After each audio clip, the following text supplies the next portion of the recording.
Hi there, and welcome to the Community Producers, a monthly show put together by volunteers like myself. I'm your host, Cheyanna Shypitka, and on this episode, we'll be exploring the Gold Fever Follies in Rossland and checking out a solar garden in Nelson.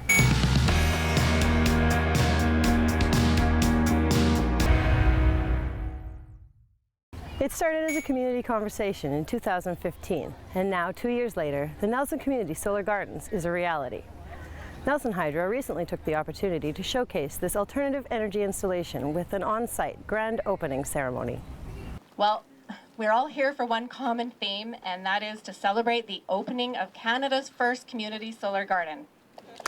So the way this solar garden works is we have an array of panels here which various customers have bought in, and they've bought in for 1, 2, 3, or 4 panels. And whatever energy is produced by this array will show up as a credit on their electrical energy bill. That'll happen one time a year. So effectively that will reduce the amount of energy they're purchasing from the electric utility in exchange for the investment they made to buy the energy.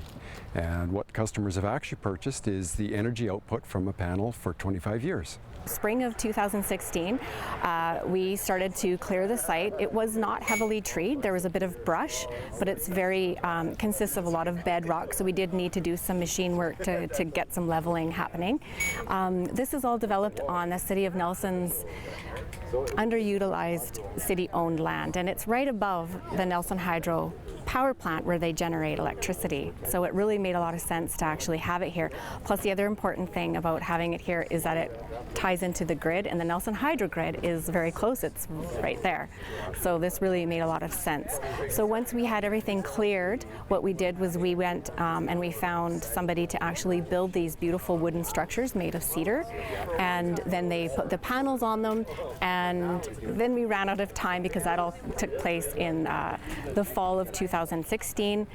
We weren't able to connect it to the grid. We ran out of time before the snow hit, so we needed to wait till this spring of 2017 to completely finish the project, and we had Martech Electrical come and hook it all up to the grid, and that got done just last week. So we are fully energized and generating electric solar power. Standing behind me is 248 solar panels.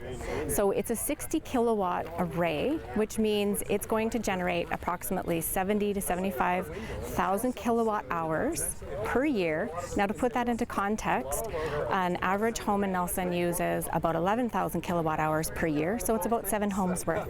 We don't keep track of the individual little bits of power. What we do is keep track of the total output of the whole project as one big lump sum, and because there's 240 panels, divide that number by 240, and then that becomes the energy allocation for each investment.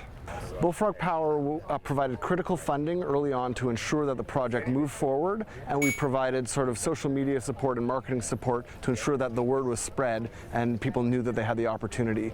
Bullfrog Power has given funding to over 100 projects across the country of this nature on behalf of the Bullfrog Power community, and that's important. This is not just from us, it's from the people who support Bullfrog Power, and they want to see more projects like this get built. So a project of this nature, the Community Solar Garden, is something that could be replicable across the country, and you see one built, it makes it easier to get the next one built. One part I like the best is I think it means Nelson is entrepreneurial, because this is the first community solar garden in Canada, and it was Nelson who did it. That means the City of Nelson who signed on to go ahead with the project even though it had some risks, but they took that chance that we would make it work. And the investors, the customers of Nelson Hydro, who bought in and said, yes, we want this. So I think it's a real show of entrepreneurial experience, and I think it's the first of what's going to become more and more common in Canada and really the whole world. With the popularity in solar energy increasing as the cost has decreased and more people are becoming aware of the fact that we're going to need to be moving to renewable energy, I think this gave everybody a little bit of hope. You know, everybody does what they can, they recycle, they drive less, but this gave them one more extra added thing that they could do. I was in for a real pleasant surprise when all the investors came forward, and so far we have really hit the mark when it comes to community, and we have renters, homeowners, business owners, Nelson cooperatives, churches, school district, our local school district 8, and Selkirk College.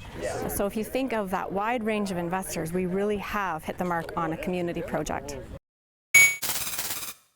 National Aboriginal Day was celebrated on June 21st across the country. We checked out Grand Forks celebrations, which included throat singing and drumming in the park.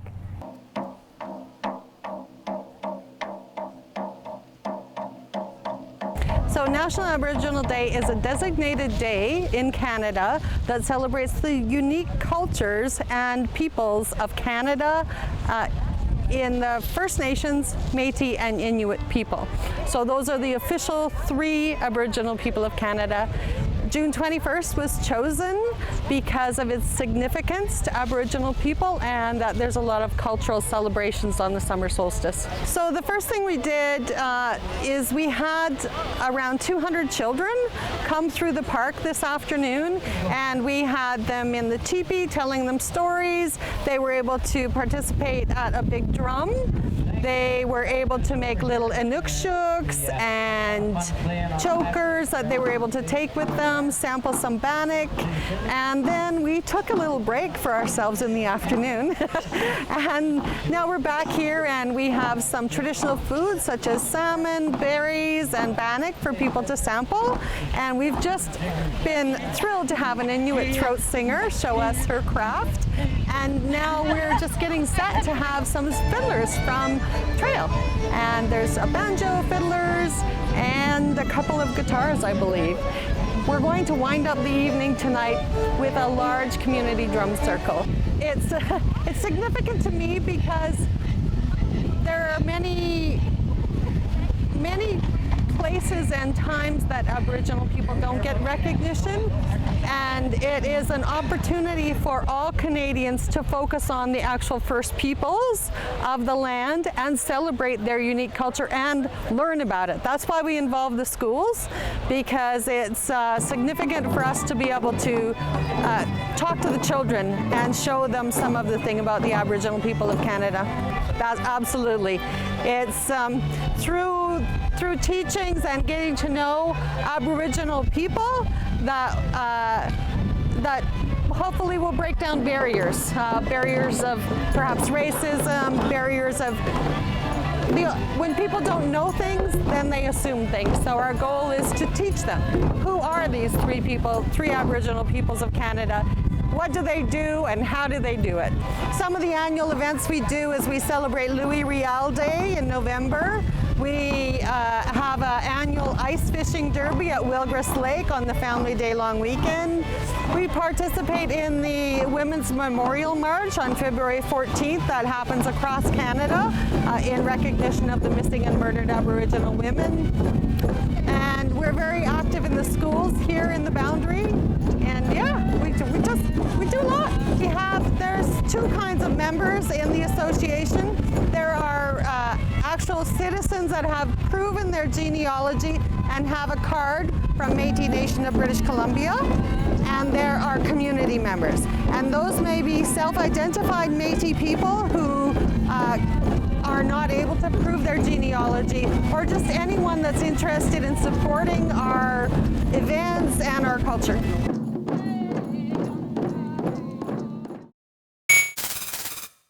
Stanley Humphrey secondary students in Castlegar spent the last month of the school year working on passion projects.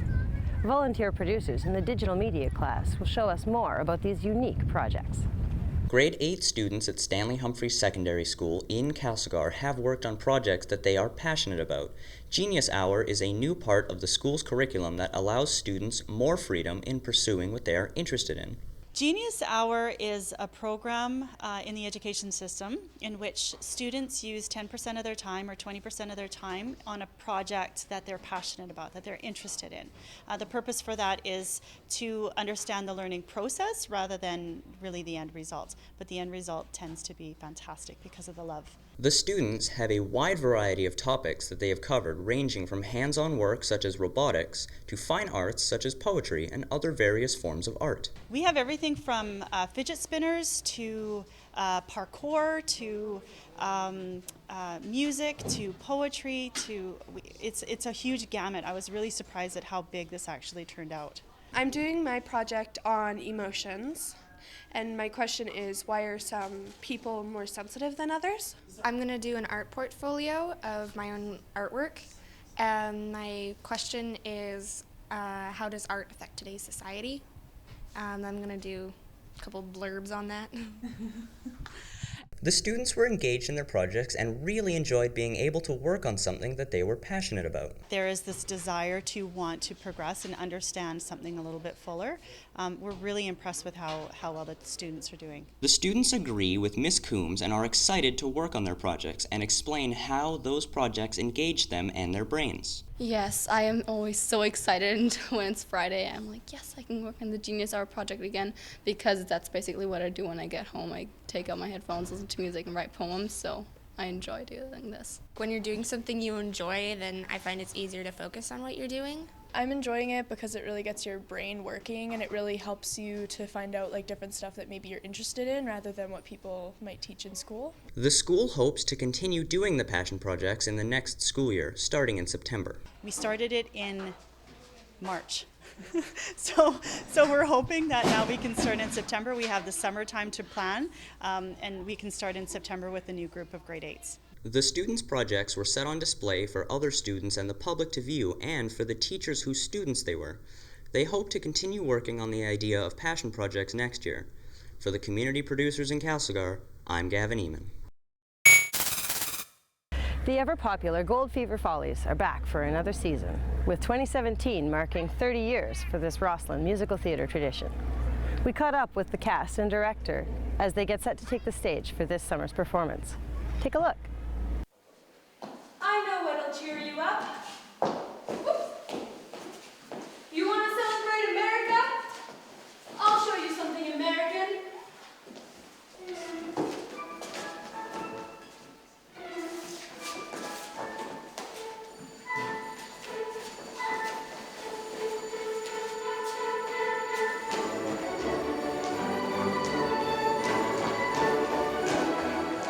So it's Rossland's 120th birthday this year, and it's the Follies' 30th birthday.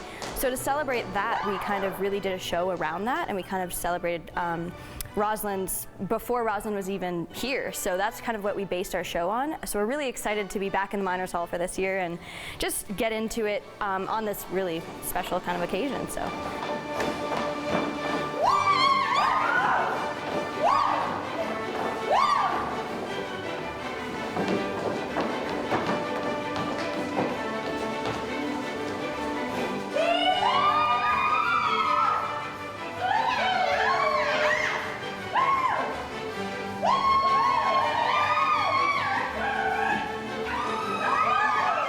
This is my first year with the Follies, so my first year actually, I've heard about it before, but this is my first year actually in it. And I got involved, I really wanted to be part of it. Lisa told me to be a part of it and to join in, so I thought I would join in this summer. And yeah, I'm the stage manager this year, and I'm also an actor, so it's been really good so far. I was usually too busy over the summers to get involved, but I'm really excited. And now that I know, I'm learning a lot about history of Rossland and about people who've been really involved in Rossland's history. It's really exciting kind of to get involved and actually be part of the community and bring entertainment to the people of the community. This is my first year being involved with the Follies at all, and I'm the director. And I found out about this position because Lucas Myers, a well-known thespian in the area, a former Follies performer from, I don't know how many years ago, was contacted by Lisa Henderson, who is the president of the board here at the Rossland Gold Fever Follies, and she was looking for a director and contacted him, and he couldn't do it, and he gave her my name, and that's how I got involved. So the story of this year's show is about a young man really wanting to go out and make his fortune and really discover something new. And when he's in this beautiful area that hasn't been established yet, he comes across what we now know as Red Mountain, called so because the rocks are red, nice and original. And in looking at those rocks, he realizes that there's gold in them thar hills. So the rest of the struggle is getting back to the mountain, trying to stake that claim, really trying to establish what we now know as Rossland. So it's going back and telling that story.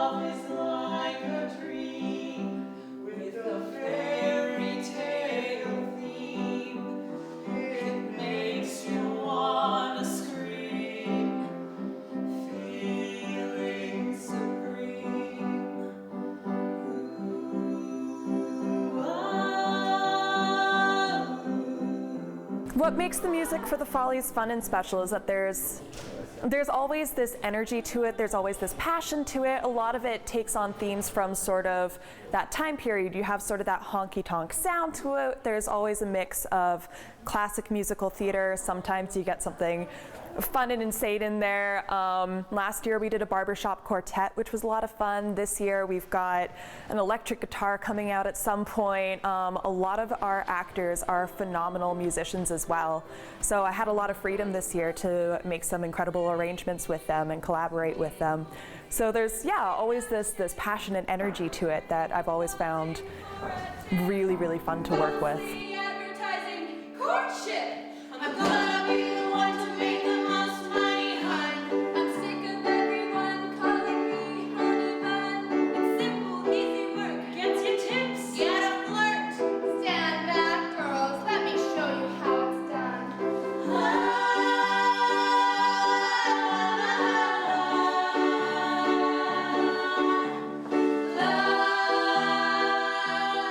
In the past, there have been lots of returning cast members, but this is my first year being involved. I'd never even seen a Follies show before, and this year there are no return cast members, so it's all new cast and a new director.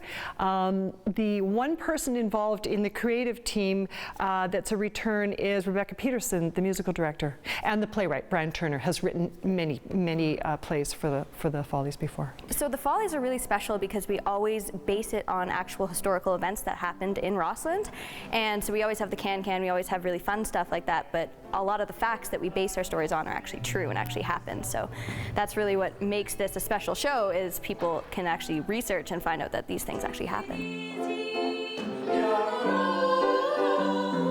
Life is unhurried and strangers say hello. Everyone knows everyone wherever you may go. From downtown to Van City. You'll find the prettiest little Canadian town. And you might not ever leave. Stop by in Nelson just to say hello. Can I get you anything? Just water, thanks. When people come to see this year's show, they can expect wonderful songs, fantastic dance numbers, a truly meaningful story with beautiful love at the center of it, and lots of laughs. We've got really funny bits too. So if you want to come see the show, the first opening date is July 1st. It runs all the way to the end of the summer. And I believe that the days are Tuesdays to Saturdays. We've got a matinee show that starts at 3:30 and an evening show that starts at 7. And yeah, it's a lot of fun. Take your kids. It's going to be great. Without shame, flirting and flaunting for a tip, falsely advertising courtship.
That's it for this month's installment of the Community Producers. If you have content or video you'd like to share with us, contact us via our Shaw TV Kootenay's Facebook page or via email. I'm Cheyanna Shypitka. Thanks for watching.